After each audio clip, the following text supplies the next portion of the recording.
Hello students, today I am going to teach chapter number 2, Microorganism. Class 8 or second chapter is Microorganism, Friends and Foe.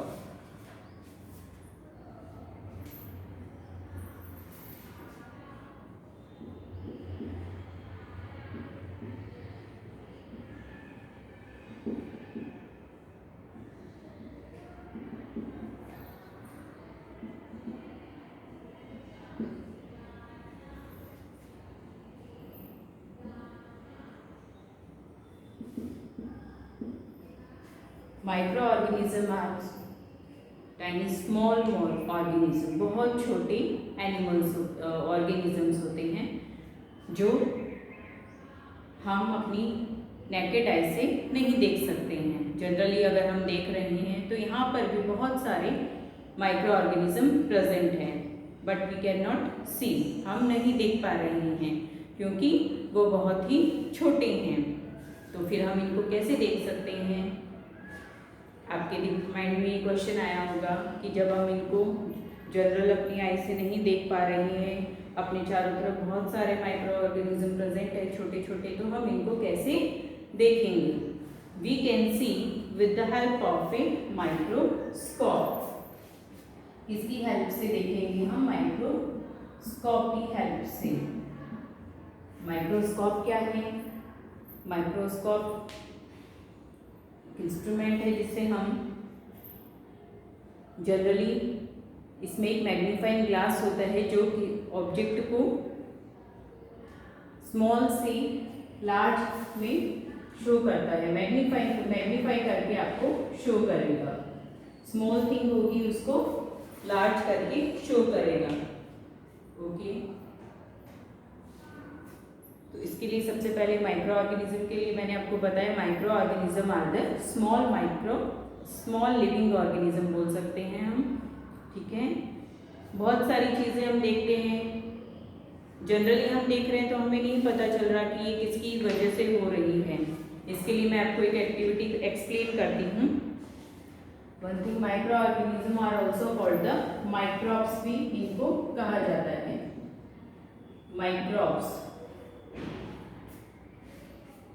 आपकी book में activity है 2.1 and activity 2.2। एक में हम क्या कर रहे हैं? सॉइल ले रहे हैं, मॉइस्ट सॉइल ले रहे हैं, उसमें वाटर डालेंगे। तो वाटर डालने से सॉइल के अंदर, सॉइल जो होगी वो बॉटम के अंदर चली जाएगी। फिर अपर पार्ट का जो भी सॉइल पोर्शन होगा वो हम उसको एक ग्लास स्लाइड में ले लेते हैं and then we put into the microscope के अंदर हम उसको रखेंगे। सेकेंड एक्टिविटी जो है वो हमने वाटर की है। इसमें हमने सॉइल पार्टिकल्स लिए हैं और सेकेंड एक्टिविटी में हमें क्या करना है? Collect some water from the pond से हम वाटर को कलेक्ट कर रहे हैं और उस वाटर को हमें we take some drop of water लेते हैं, ग्लास स्लाइड के ऊपर लेते हैं और अगेन इसको भी हम माइक्रोस्कोप के अंदर रख करके उसको चेक करेंगे। जब दोनों ही कंडीशन में माइक्रोस्कोप के अंदर रखकर देखा जाता है, सॉइल और वाटर, तो बहुत छोटे छोटे ऑर्गेनिजम्स हमें उनकी स्ट्रक्चर्स उसके अंदर शो होती है। तब हमें देखने से पता चलता है कि कितने स्मॉल ऑर्गेनिज्म उसके अंदर हमें दिखाई दे रहे हैं। तो ये जो हमने एक्टिविटी करी उसमें हम माइक्रोस्कोप के अंदर जो ऑर्गेनिज्म देख रहे हैं, स्मॉल ऑर्गेनिज्म, जो जनरली हम पॉन्ड का वाटर देखेंगे या फिर हम सॉइल को देख रहे हैं तो वो जनरली हमें शो नहीं होते हैं। लेकिन जैसे ही हमने माइक्रोस्कोप को यूज में लिया, माइक्रोस्कोप के अंदर रख करके हम इसको देख रहे हैं तो वो हमें शो हो रही हैं। तो these organism are micro organism. Micro organism vary in size, अलग अलग भी होते हैं, ये नहीं कि सारे एकदम ही सेम साइज के होते हैं। ओके, और इतने छोटे होते हैं कि जनरली मैंने आपको बताया we can not see our naked eye, हमारी नेकेड आई से हम नहीं देख सकते हैं। उसके बाद में आता है टाइप्स ऑफ माइक्रो ऑर्गेनिज्म या मेजर ग्रुप क्या होता है माइक्रो ऑर्गेनिज्म का। मेजर ग्रुप में माइक्रो ऑर्गेनिज्म जो है वो 4 माइक्रो ऑर्गेनिज्म 4 मेजर ग्रुप में डिवाइड किया गया है।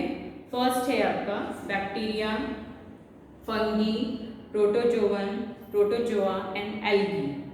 Bacteria, fungi, protozoa and algae.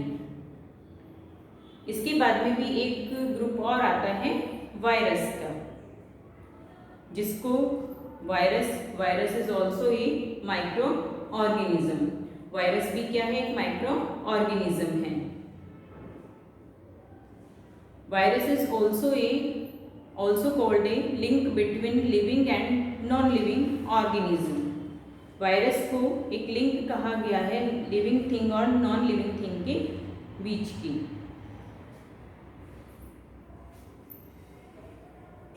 How, कैसे कहा गया है? How we can say that, हम कैसे कह सकते हैं कि वायरस जो है वो एक लिंक है between the living and non living thing, क्योंकि जब तक ये बाहर रहता है तब तक ये कोई इफेक्ट नहीं डालता है। बाहर है जब वो कौन सी कंडीशन में है? नॉन लिविंग थिंग में है वायरस जब। लेकिन जैसे ये किसी की बॉडी में एंटर करता है, बॉडी मतलब लिविंग थिंग मिल गया उसको, होस्ट मिल गया अपना, जैसे ही वो किसी की बॉडी में एंटर करेगा then they can multiply themselves. अपने खुद को वो क्या कर सकते हैं? मल्टीप्लाई करते हैं, रिप्रोड्यूस होते हैं, मल्टीप्लाई करते हैं और अपनी जनरेशन को इंक्रीज करते हैं। So the virus is called link between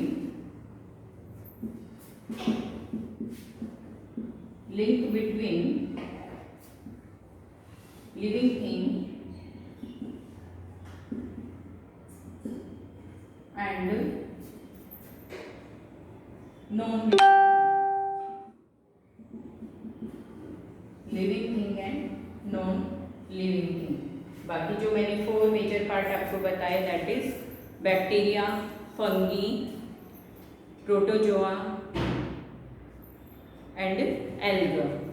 ये 4 मेजर ग्रुप हैं जिनमें माइक्रो ऑर्गेनिज्म को डिवाइड किया गया है। प्लीज नोट डाउन करिए।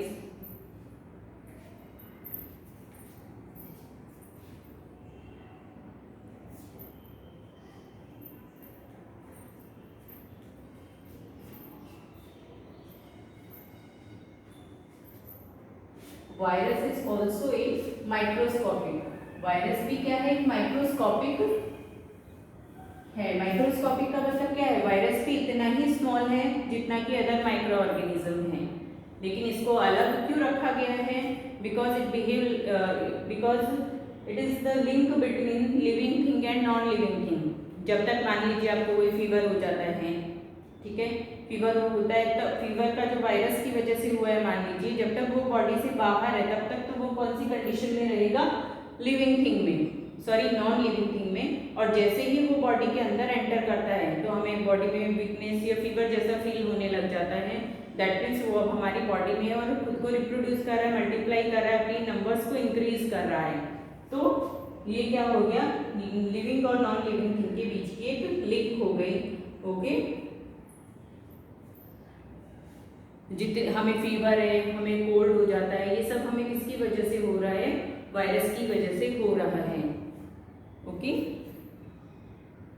अब बहुत सारे वायरस जो हैं वो प्रेजेंट होते हैं एटमॉस्फेयर में। कुछ के मैं नाम ले रही हूँ, जैसे मैंने आपको बताया बैक्टीरिया है, हम यहाँ पर बात करें माइक्रो ऑर्गेनिज्म की। माइक्रो ऑर्गेनिज्म के मैंने 4 टाइप्स बताए आपको, 4 टाइप्स बताए, bacteria, protozoan, algae and fungi. अब जनरली मैं एक फंगी का एग्जांपल देती हूँ आपको। आपको एक ब्रेड लेना है, ब्रेड लिया आपने, उसको मॉइस्ट किया हो, सम वाटर, उसको पानी डाल करके हम क्या कर रहे हैं? उसको गीला कर रहे हैं, ठीक है, और उसको 2-3 डेज के लिए ऐसा ही छोड़ देते हैं। After 2-3 days what will you see? आप क्या देखेंगे? आप क्या देखते हैं? आफ्टर 4-5 या 2-3 डेज बाद में आप क्या देखेंगे? You can see white and green patches on the upper surface of the bread की सरफेस के ऊपर आपको व्हाइट एंड ग्रीन पेचेस दिखाई देते हैं। जो ग्रीन पेचेस मॉइस्ट सरफेस के ऊपर डेवलप हुए हैं, दीज आर द फंगी। ऐसे ही आपने ये भी देखा होगा, जैसे हम इडली खाने का शौक सबको होता है, लेकिन इडली के फॉर्मेशन कैसे होता है, उसका जो बैटर तैयार किया जाता है उसके लिए भी ईस्ट यूज में लिया जाता है। उसका घोल बनाने के लिए, बैटर बनाने के लिए ईस्ट जो है उसका घोल, जब इसके अंदर ईस्ट डाला जाता है तो सरफेस से अप हो जाता है, up increase the surface area. तो इसका मतलब क्या है कि ईस्ट ने अपना, वहाँ पर ईस्ट डेवलप हुई और उन्होंने अपना वर्क किया है। तो you can understood about the micro organism. ये जनरल इंट्रोडक्शन है। After that we will discuss some other topics in the lecture. Okay, continue हम जैसे जैसे आगे बढ़ रहे हैं वैसे वैसे हम कंटिन्यू अपने टॉपिक को डिस्कस करेंगे। ओके, आज मैंने आपको इस लेक्चर में पढ़ाया है माइक्रो ऑर्गेनिज्म का जनरल इंट्रोडक्शन दिया है। आफ्टर दैट हम उसके माइक्रो ऑर्गेनिज्म जो है हमारे लिए फ्रेंडली माइक्रो ऑर्गेनिज्म भी है और हार्मफुल माइक्रो ऑर्गेनिज्म है, दोनों ही टाइप के माइक्रो ऑर्गेनिज्म हैं। ओके, तो जो दोनों ही हमारे लिए फ्रेंडली, मतलब हमारे लिए हेल्पफुल भी है और हमारे लिए हार्मफुल भी है। तो ये पूरा चैप्टर हम कंटिन्यू करेंगे इन नेक्स्ट लेक्चर। ओके।